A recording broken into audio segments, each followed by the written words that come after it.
He can do anything. What year was this? This would have been 2014. 2014. What grade were you in? 8th grade. Oh, my gosh. Listen, did you know that Oaks you're good. lives right around here? No. He does. What? Everybody lives in Nashville, man. I'm telling you, the most random people. We got to get in the studio. Yeah, he listens all the time. Yeah. He called in numerous times. I hope he heard that. I mean, you were killing it. I thought I did pretty good. So you go on karaoke around Broadway? You do that? I've done karaoke twice. One time with like some teammates when we played here in the bowl game, and then Ryan Stonehouse made me and 4 other rookies go up and do it at a bar last off season. What did y'all sing? Stonehouse? I did Rockstar by Nickelback. It was awesome. Hey. Yeah. Wait, Will Levis with us on Ryan 3HL. Stonehouse, the guy that's making rookies do anything? I don't know. It was him and Morgan. They were just out there. Oh, yeah. Okay. That makes sense. Now we get it. All right. Brian Callahan offense. Talk to us about that process, meeting him, like kind of diving into what he did on tape and then trying to get everything acclimated. Yeah, meeting him right from the jump, him showing his trust in me, and knowing that when I have the keys to this thing, that I'm going to be able to get it done. So right off the bat, like going through his philosophy and how he sees a game and how he calls it, and just kind of running through a game and just feeling the flow of the game and the play calls and what we're looking for in terms of against what. And it just makes sense. And a lot of plays and a lot of concepts where, it seems like it shouldn't be as easy as it is in terms of, this is the guy that we're thinking about throwing to. You're thinking about it all the time, and most of the time it's just there.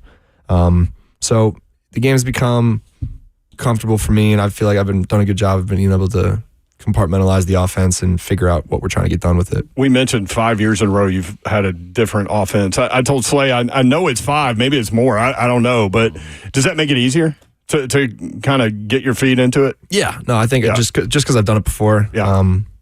I think I've refined my process throughout the years on how I want to learn things, but feel comfortable learning new things and taking coaching and going out on the field with it. How different is it? I mean, you've got 2 running backs now that had more than 50 targets apiece last year. I mean, just looking at how things were done in Cincinnati with this offense, it looks dramatically different from our perspective, but how different is it? I mean, I'm not going to say it's too different. I'm not going to say like we're going to be throwing the ball around the yard, every single play, but it does seem like it'll be a little bit more, pass heavy, which is fun for me. Mm-hmm. Throwing the ball on first down and just keeping the defense a little more on their toes, and especially when we have running backs, like you said, that can catch the ball and they can run route be so trees. Dynamic out of the backfield. Yeah. So I mean, we're gonna have to figure out as the camp goes on and throughout preseason who our guys are, who's best at what, and we won't really know exactly what the offense is gonna mold into until we start seeing who shows up. I know you mentioned kind of when we were talking about Liam Cohen and your junior year at Kentucky and how kind of the principles of that offense, some of them are similar to what you're doing now. How well does that fit you as a quarterback and mentally what you like to do? Yes, I think that it fits me very, very well in terms of the types of concepts off of the play action stuff, especially, and my ability to kind of come off of that fake and have a nice protection, hopefully, and being able to read everything top down or whatever it is and just have a nice clear vision. So it's a lot of concepts, a lot of actions, a lot of protections that I've already ran and that I'm familiar with. I'd say that in my last few years of playing, that was probably my best year, and it'll be fun to see if I can, top that.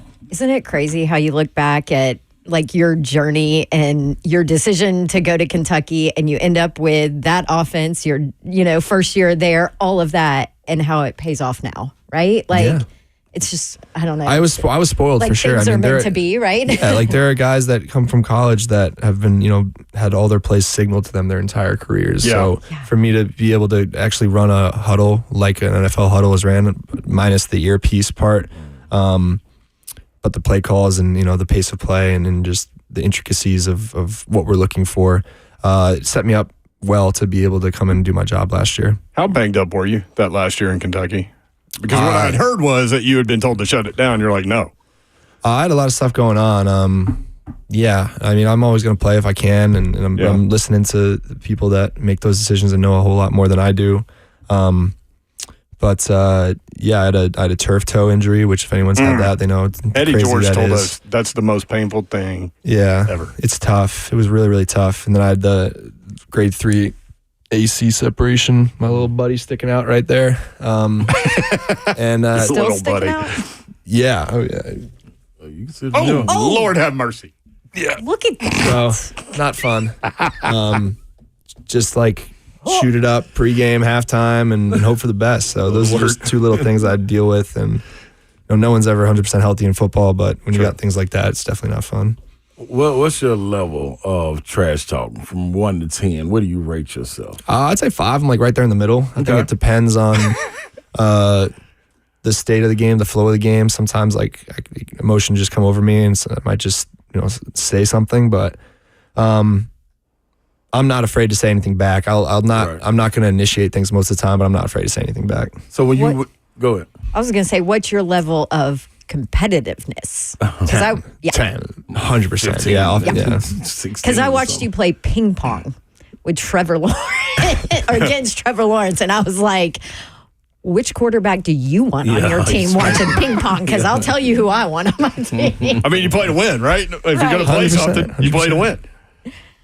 This is what I want to know. The when you threw the interception against Miami and the lineman was in or whatever, and you went on and, I'm going to lay a little head on him. But that right there, did that lead to you lowering the shoulder against Jalen Ramsey is what I want to ask. So. No, I mean, you gave him a boom on that one. I think it was that play against the D lineman, just like anytime you're a quarterback or anyone who makes a bad play, you try to make up for it with effort and throughout the rest of the play. And like some weird part of me was like, oh, he's on like the 5. Maybe if I get like a helmet on the ball, I could squeeze it out. He doesn't know how to hold the ball. Like maybe I get lucky. And then I think I just bounced off of him. Pretty good right there. But then you got some get back. Yeah, no doubt. I think that play was really important for that game, and people might not remember kind of what happened. But Chubb came off the outside, and like I was able to kind of just bend down and get out of it.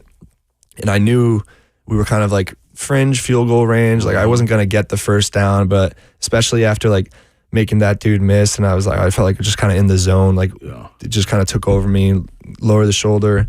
And then Chubb got the personal foul for throwing his helmet on the ground. For being been ejected, not just a personal foul. I forget about that part of it. Yeah. So then we get the first down, and then we end up scoring on that drive. We won't win that game until or we probably don't win that game if that doesn't happen. Absolutely. So pretty crazy. So is that one of those plays where the coaches are like, "Hey man, great job, don't do that again." For sure, no doubt. Yeah. No, I was like, yeah, it's kind of sore. And Braves was like, yeah, maybe don't do that.